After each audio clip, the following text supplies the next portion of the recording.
Hello everyone, welcome to learn with Shefali. आज हम acid base and salt class 10th science का जो chapter है उसके हम टेक्स्ट बुक एक्सरसाइज करेंगे in one shot. Previous video में हमने इंडेक्स क्वेश्चन किए थे और उससे प्रीवियस वीडियो में हमने पूरी वन शॉट में एक्सप्लेनेशन पढ़ी थी। अगर आपने वो वीडियो नहीं देखी हो तो ऊपर आई बटन पे आप लिंक देख सकते हैं, उस पर क्लिक करेंगे तो आप वहाँ पे चले जाएंगे एक्सप्लेनेशन पे, ठीक है। वरना आप प्लेलिस्ट सेक्शन में जाके देख सकते हैं। तो फर्स्ट क्वेश्चन हमें दे रखा है, a solution turns red litmus to blue, its pH is likely to be. तो अब एक सॉल्यूशन है वो रेड से ब्लू में चेंज हुआ है, टर्न हुआ है, तो उसका पीएच कितना होगा। अब आपको ये चीज़ पता है कि जब वो ब्लू में चेंज हो जाता है दैट इज़ वो बेसिक सॉल्यूशन बन रहा है। एसिड से क्या बन रहा है, वो बेसिक सॉल्यूशन बन रहा है। तो बेसिक सॉल्यूशन जो होता है वो मोर देन 7 होता है। तो इसमें मोर देन 7 हमें कौन सा ऑप्शन दिख रहा है, दैट इज़ डी ऑप्शन हमें दिख रहा है। तो डी ऑप्शन आपका क्या हो जाता है, करेक्ट हो जाता है। नीचे भी मैंने ये लिख रखा है, the solution turns red litmus to blue, therefore it is a basic solution. Basic solution have pH more than 7 and pH 10 is a correct option, ठीक है।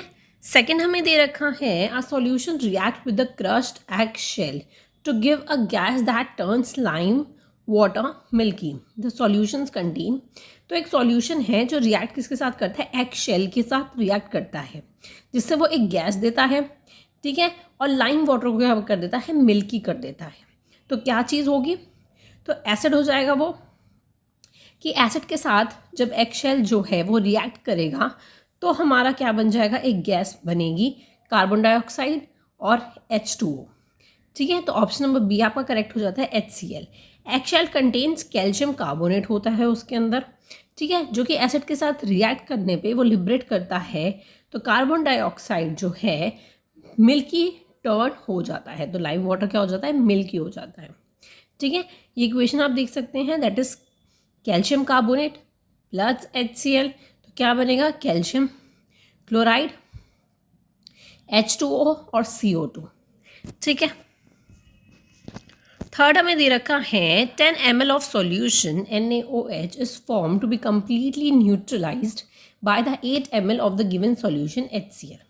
तो 10 ml जो है, मतलब आपका 10 ml जो है वो completely न्यूट्रलाइज्ड हो रहा है, फॉर्म्ड हो रहा है किसके साथ, 8 के साथ, 8 ml of solution of HCl।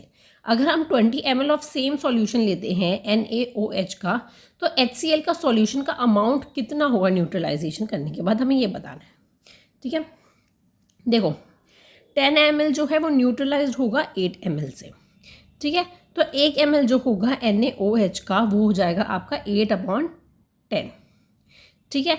अगर आपको इसके साथ 20 करना है, 20 और लेंगे हम, if we take 20 ml of solution, तो इसको हम इंटू कर देते हैं 20, ठीक है। जब आप इसको काटोगे, आपने कट कर दिया तो 8 2 जा 16, तो 16 ml आपका क्या हो जाएगा, आंसर हो जाएगा। तो दैट मीन्स आपका ए ऑप्शन क्या हो जाता है, करेक्ट हो जाता है, ठीक है। इस तरीके से आपको इसको सॉल्व करना है।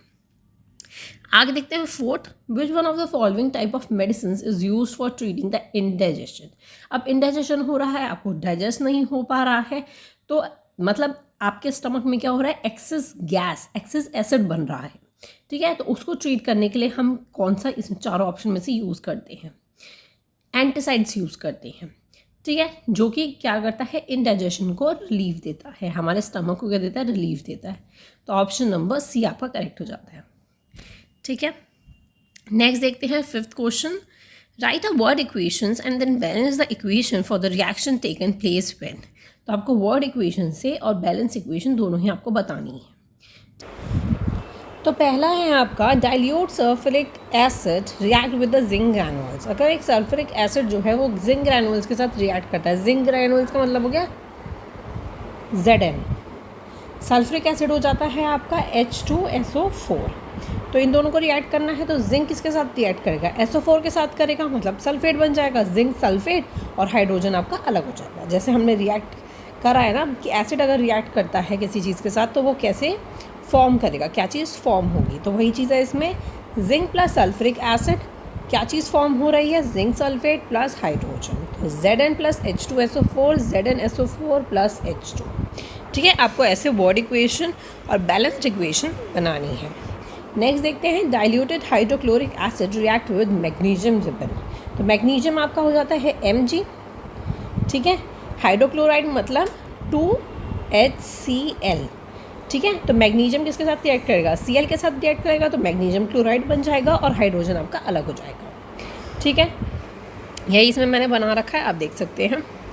नेक्स्ट देखते हैं, diluted sulphuric acid react with the aluminium powder. Aluminium क्या हो जाता है आपका Al, तो दैट इज़ 2Al, ठीक है। सल्फ्यूरिक एसिड आपका H2SO4, तो दोनों को बैलेंस करोगे तो Al 3H2SO4 Al2SO4 और 3H2 अलग हो जाएगा, ठीक है। तो आप बैलेंस करके इसे लिख सकते हैं।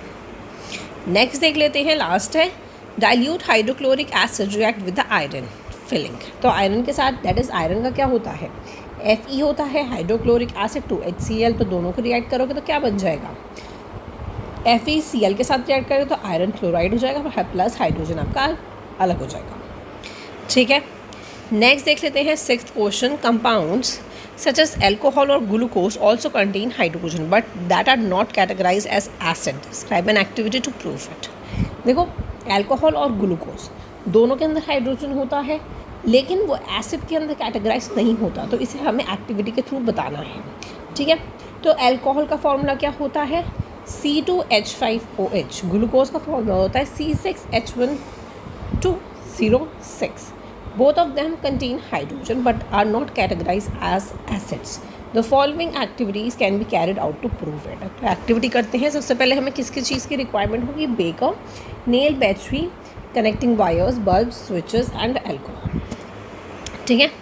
तो इस एक्सपेरिमेंट को सेट करेंगे हम।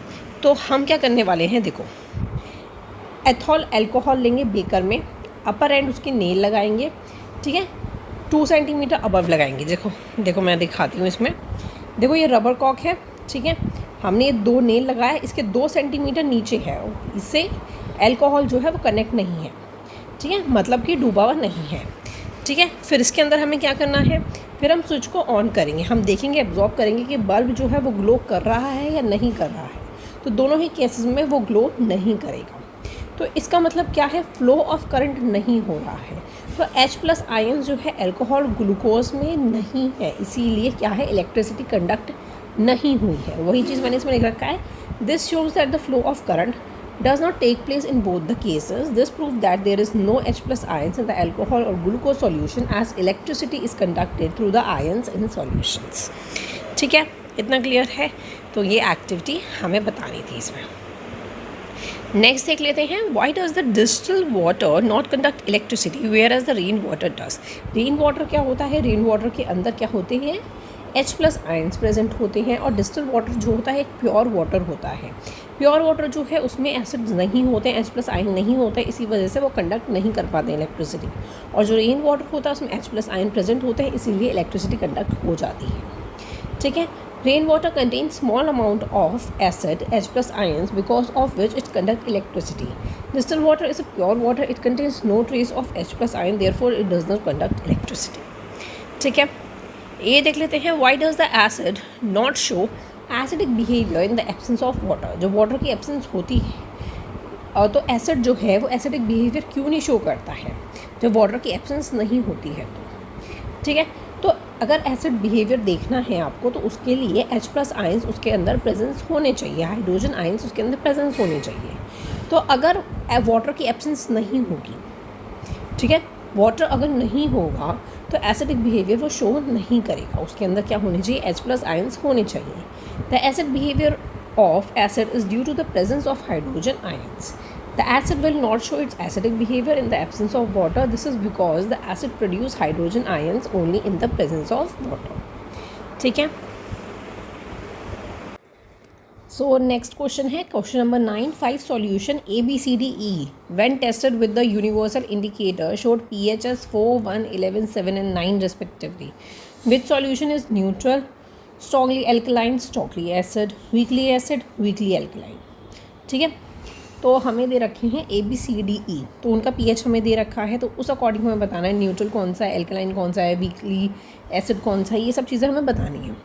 पहली बात हमें ये चीज़ पता होनी चाहिए, देखो pH है, ठीक है।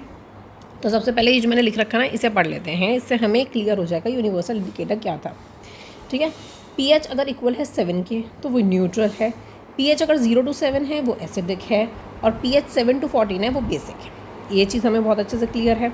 अगर pH की वैल्यू जो है वो स्मॉलर है इन द रेंज 0 to 7 तो एसिड जो है वो स्ट्रॉन्गर है, अगर हायर वैल्यू है तो वो स्ट्रॉन्गर इन एल्कली है, मतलब बेस उसका स्ट्रॉन्ग है। ठीक है, तो ये चीज़ हमें पता होनी चाहिए। अब बारी आ जाती है इसकी। ए पे हमें दे रखा है 4 दे रखा है, तो दैट मीन्स वो वीकली एसिड है। ठीक है, बी में हमें दे रखा है 1, दैट मीन्स स्ट्रॉन्गली एसिडिक है। सी में दे रखा है 11, दैट इज़ स्ट्रॉन्गली एल्कलाइन है। और डी दे रखा है 7, दैट इज़ न्यूट्रल है। ई दे रखा है 9, दैट इज़ वीकली एल्कलाइन है। ठीक है, तो जितनी हायर वैल्यू होगी उतना स्ट्रॉन्गर बेस होगा, और जितनी स्मॉलर वैल्यू होगी उतना स्ट्रॉन्गली एसिडिक होगा। ठीक है, ये आपको याद रखनी है। अब इसमें हमें एक चीज़ और पूछी गई थी कि increase of hydrogen ion concentration हमें बताना है। तो सबसे पहले सी, ई, डी, ए, बी ऐसे पीएच के अकॉर्डिंग हमने लिखा है। तो इंक्रीजिंग ऑर्डर है हाइड्रोजन आयन्स का ये, ठीक है, और डिक्रीजिंग ऑर्डर है पीएच का। ठीक है, इतना क्लियर है। यूनिवर्सल इंडिकेटर के बारे में हमें पता होना चाहिए। 10th क्वेश्चन हमें दे रखा है equal length of magnesium ribbon are taken in the test tube A and B, that is hydrochloric acid is added to test tube A while the acetic acid is added to test tube B, in which test tube will the freezing occurs more vigorously and why? तो equal length लिया हमने magnesium ribbon की test tube ए और B में। ठीक है, एक में हमने ऐड किया हाइड्रोक्लोरिक एसिड और एक में हमने एसिटिक एसिड ऐड किया है। तो दोनों में ही हमें बताना है। सबसे पहली बात तो HCl जो होता है वो एक स्ट्रॉन्गर एसिड है, एसिटिक एसिड के जो है वो इतना स्ट्रॉन्गर एसिड नहीं होता है। तो H+ आयन का कॉन्सेंट्रेशन जो है वो टेस्ट ट्यूब ए में ज़्यादा होगा as compare to test tube B. तो रिएक्शन जो है वो HCl में हमें फास्टर मिलेगा। ठीक है, और फ्रीजिंग जो होगी मोर वर्बुलसली ए में होगी। ठीक है, वही चीज़ मैंने यहाँ पे लिख रखी है कि HCl is a stronger acid, therefore H+ ion concentration in test tube A will be more than in the test tube B, hence reaction will take place faster in the test tube A than the test tube B. In the other word, freezing will be occur more vigorously in the test tube A. ठीक है, बहुत easy question था। आपको ये पता होना चाहिए कि कौन सा एसिड स्ट्रॉन्गर है और कौन सा स्ट्रॉन्गर नहीं है। नेक्स्ट हमें दे रखा है fresh milk has a pH of 6। Fresh milk का pH कितना होता है? 6 होता है। How do you think the pH will change as it turn into curd? Explain your answer. अब उसका pH कैसा होगा अगर वो मिल्क जो है कर्ड में चेंज हो जाता है तो? ठीक है, तो क्या होगा, pH में क्या होगा, डिक्रीज़ हो जाएगा। ठीक है, अगर वो कर्ड में चेंज होता है तो pH लेवल क्या होगा, डिक्रीज़ होगा। जो कार्बोहाइड्रेट्स जो प्रेजेंट है मिल्क में वो एक लैक्टिक एसिड में कन्वर्ट हो जाएगा। ठीक है, एसिड फॉर्म्ड होगा, इसीलिए pH जो है वो डिक्रीज़ हो जाएगा और वो क्या हो जाएगा, मोर एसिडिक हो जाएगा। ठीक है, 6 मतलब वीकली एसिड। अगर वो और लोअर चला जाता है तो वो क्या बनता जाएगा, वो स्ट्रॉन्गली एसिडिक बनता चला जाएगा। हमें अभी यूनिवर्सल इंडिकेटर के बारे में पता है। ठीक है, when the milk change into the curd there occur in a decrease in pH. It happens of the fact that the carbohydrate present in the milk get converted into lactic acid. As more of the acid is formed, the pH of the medium decreases. It becomes more acidic. ठीक है, next question देखते हैं 12th. अब milkman add a very small amount of baking soda to the fresh milk. अब milkman क्या है, वो एक small amount of baking soda जो है वो ऐड कर देता है फ्रेश मिल्क में. अब उसके क्वेश्चन देखते हैं. Why does he shift the pH of the fresh milk from 6 to slightly alkaline. अब 6 से क्या हो रहा है, वो स्लाइटली एल्कलाइन की तरफ, बेसिक की तरफ जा रहा है. तो ऐसा क्यों हो रहा है, क्योंकि जिससे वो चीज़ जो है फ्रेश मिल्क जो है वो खट्टा ना हो, ख़राब ना हो, इसीलिए लैक्टिक एसिड जो है उसके अंदर फॉर्म्ड होगा. Milk is made slightly alkaline so that it is not get sour easily due to the formation of the lactic acid. उसके अंदर क्या हो जाएगा, जब वो दूध पुराना हो जाए तो खट्टा होने लग जाएगा, सोर होने लग जाएगा, तो लैक्टिक एसिड उसके अंदर फॉर्म हो जाएगा. इसी वजह से उसने बेकिंग सोडा का स्मॉल अमाउंट डाल दिया है. Why does this milk take a long time to set as a curd. Milk को बहुत टाइम रखना पड़ता है, जैसे पूरी रात रखनी पड़ती है या फिर सुबह जमाओ तो हमें दोपहर को देखना पड़ता है. ठीक है, आफ्टरनून में हमें देखनी पड़ती है, तो इतना टाइम हमें लगता है दही को जमा हुआ देखने में.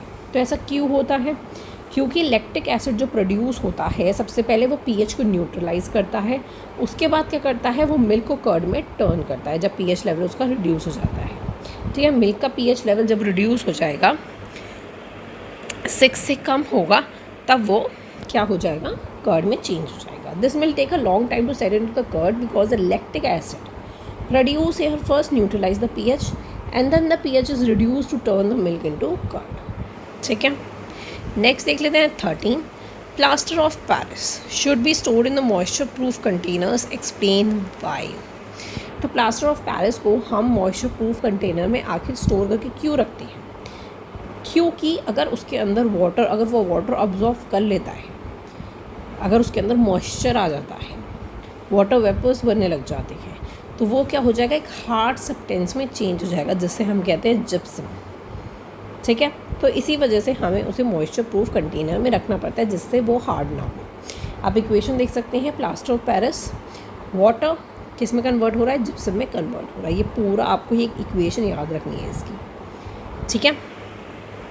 नेक्स्ट देख लेते हैं 14.